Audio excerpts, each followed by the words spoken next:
વિષયની બધા માધ્યમની એકથી 12 સુધી ભરતી કરો. આ હોય તો બનશે ગુજરાત. શિક્ષકો વગર કઈ રીતે બનશે ગુજરાત? શરમ નથી આવતી તો બોલો. આ રીતે શિક્ષકોને શું કરવા? શિક્ષકોને શું કરો? દવાખાને લઈ જાય. પાણી પી જાય. તમે બધા જતો તમે બધું એ રહી જાવ. એનું પીધી જાય.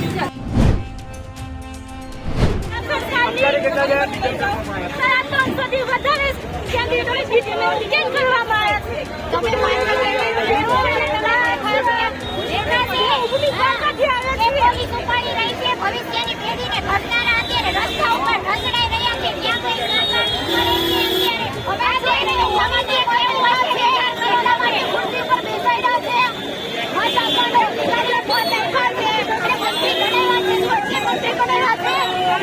રજૂઆત કરવા જાવ તો શું કહેશે?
વિદ્યાર્થીઓ એકઠા થઈને બધી ઢીંઢોળને આવેદનપત્ર રજૂઆત કરવા જાય એની પહેલા જ આ લોકો ડિટેન કરી લે અને સવારે 11 વાગ્યાથી કરીને સાંજ સુધી ભૂખ્યા અને તરસ્યા ત્યાં પડ્યા રાખે.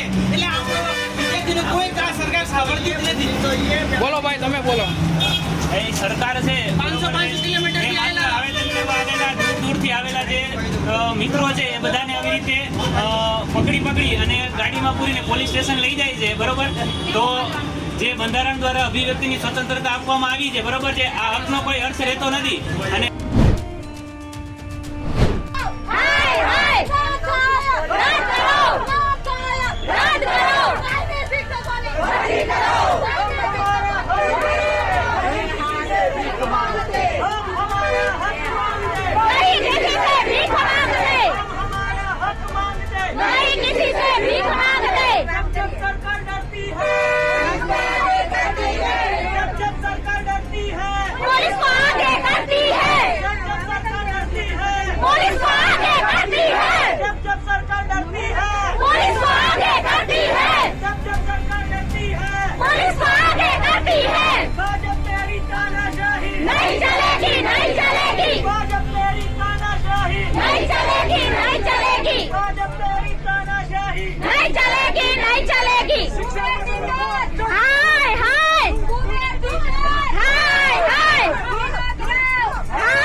ભરતી કરો.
जब सरकार डरती है पुलिस को आगे करती है जब सरकार डरती है पुलिस को आगे करती है हाय सरकार हाय हाय